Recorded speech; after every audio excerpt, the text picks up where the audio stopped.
same time, again, how does this play out? We haven't seen an XP lane Alice in quite some time. Yeah, no, there's a reason why it doesn't happen. Even in its heyday, even when Indonesia was getting, a modicum of success using this hero in the XP lane, I personally never liked it. And so did a majority of our pro scene here in the Philippines. I can already hear Midnight groaning. Midnight was like, oh, okay. Let's try and figure things out. Put this in the list of things that grinds his gears, much like the Burst Karina. That aside, let's go into game number 2 again. This is TNC. Match point. They have it in them to experiment and play around with it. It's XP lane Alice for TNC. Bren Sports, relatively close to the chest here. Where did the Kyle TZ Julian start? Orange, right? It's a mirror start. Yeah. And again, if you're considering this Alice pick, maybe it's just in TNC's mind, their best decision to play against a Phobius. This is how they want to play against it, and maybe this will work out for them. Right now, the other question is, what does Few want to prioritize here in terms of using that ultimate, and what does he want to take here? Already early aggression on Ben Things, though, getting the flicker out early on. Basing it on the rotations coming in from Bren Esports, Kyle TZ prioritized the orange objective given that that Super Marco is going to have a slight problem in terms of range that they want to do. In result, SDZYZ was given free space and Ben Things just using that flicker, but of course it didn't go for naught because TNC was able to take that purple objective, and that leaves Kyle TZ once again to take the purple of his own. Oh man. Is he going to get it, though? SDZYZ here has a retribution. Watch out. Also, Super Marco pulling Yasuo here. SDZYZ not going to deal with this. Purple buff still going to be up here, waiting for that level 4-2. Takes quite a bit of poke damage. Gets trapped into the face of a big wall here as he falls. That's crucial, as SDZYZ is now going to lose the purple buff on top of it.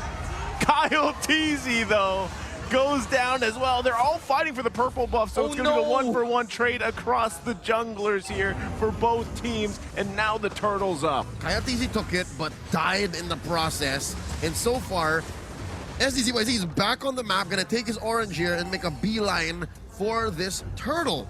I don't know, timing was off for both teams, but it's a matter of recovery.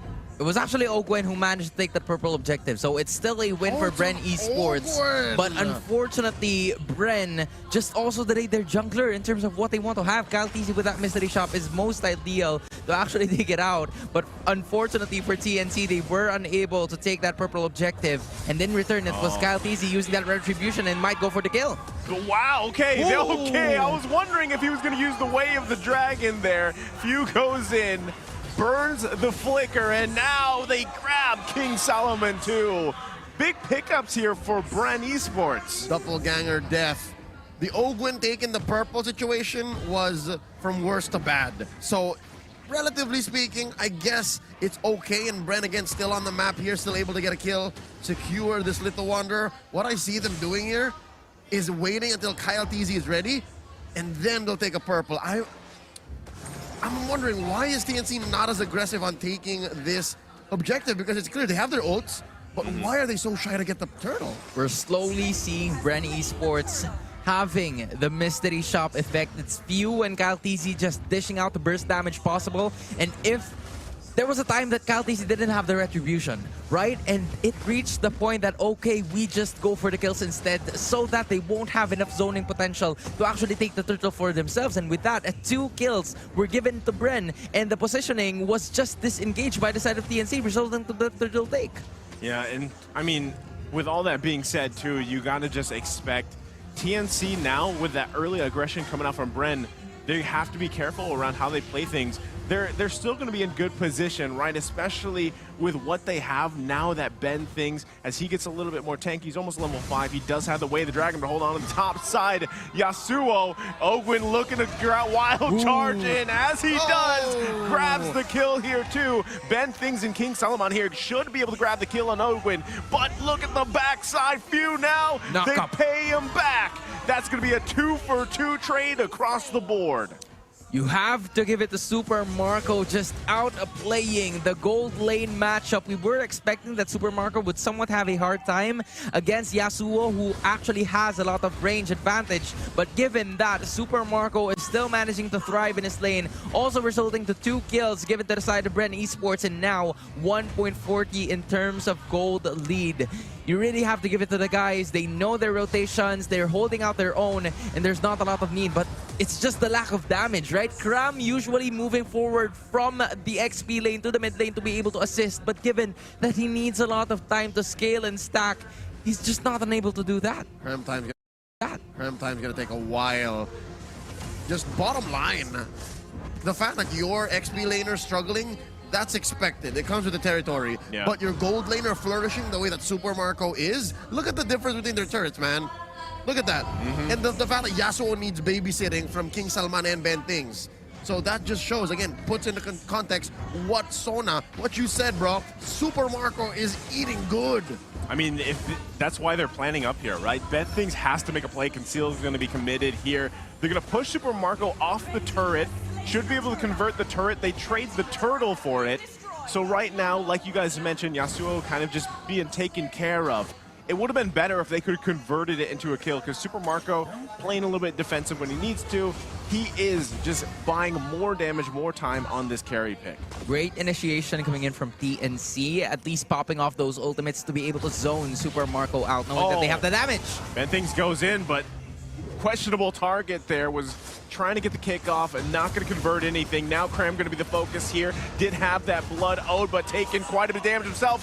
Does try to escape, but gets slam dunked on.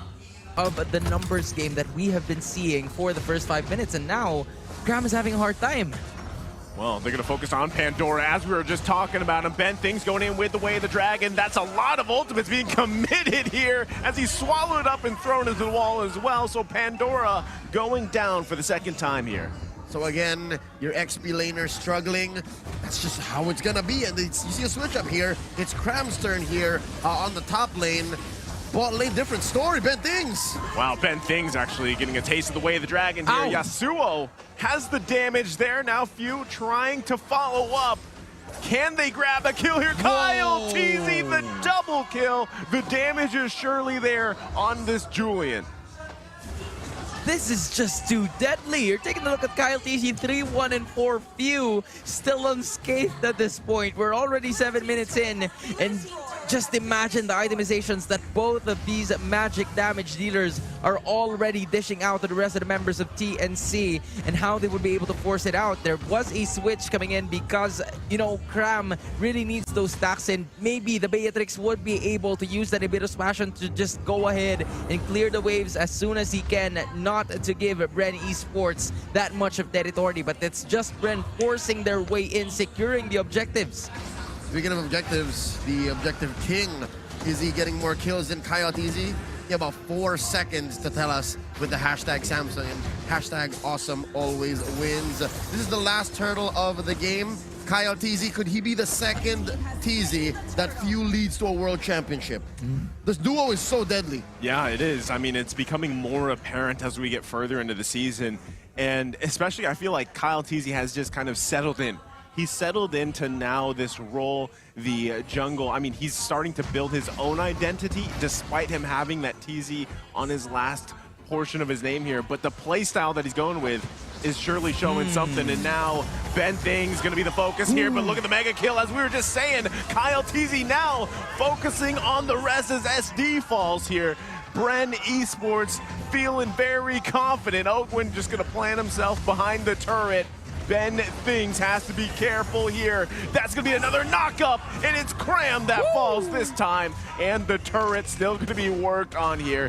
Bren Esports looking really good right now. Lovely juggle behind that tier 1 turret, and it's just a matter of time before it goes down. Huge lead by Bren, by the way, 6,000 gold lead. And if I may say, TNC, they haven't really played much Mobile Legends in the second game. The first half of the second game, no Mobile Legends from TNC. That was very unfortunate, especially from Ben Things, right? He managed to land the Way of the Dragon to the most durable hero possible. Wrong dude. At some point. Worst dude. It was It's happened a Bren couple times. Esports. It was Bren Esports that just punished that error, that just punished that overextension. And not only that, it was a domino effect because 2 heroes also fell in the process. And now, Bren Esports managing to take another turret in the middle side. You're already taking a look at the Julian, locking in that Winter Truncheon, so that gives more options for them. And now TNC unable to find the other ways to disengage because Ogwen is just always there to lock up their entry. Amazing man-to-man defense by Ogwen, and slowly but surely he's becoming 2-on-1 man-to-man defense. He's checking SD and he's checking Ben things.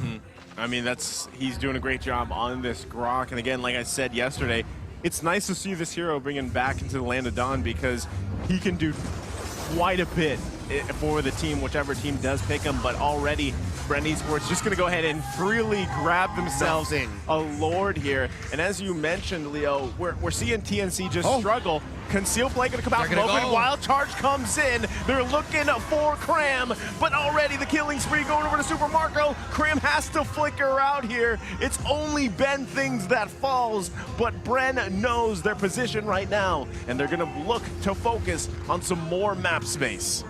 They wanna just simply shock Bren Esports with the dominant force that they've had. They know that Ogwen had the Wild Charge, and after that Lord take, TNC was thinking, all right, they're not gonna force a team fight this time around because they just managed to take a major objective. And then right after that was Bren Esports using the Concealed Play, Wild Charge. They were unable to get the squishiest or the most damage dealing type of hero from the side of TNC, but they got Ben Things. And that was enough for them to be able to take the outer and inner turrets of TNC. Well, here we go. A Lord marching up on the top side. They're trying to clear it out. Demonic Force being committed. Pandora deep into enemy territory. They grab the turret, but it's already a mega kill for Super Marco. RWM coming down. Pandora still into the base. Goes into the fountain. A little bit too far there as he falls, but he bought enough time for the team, and that's it. Bren Esports is going to be taking us to a Game 3. As long as Game 1 took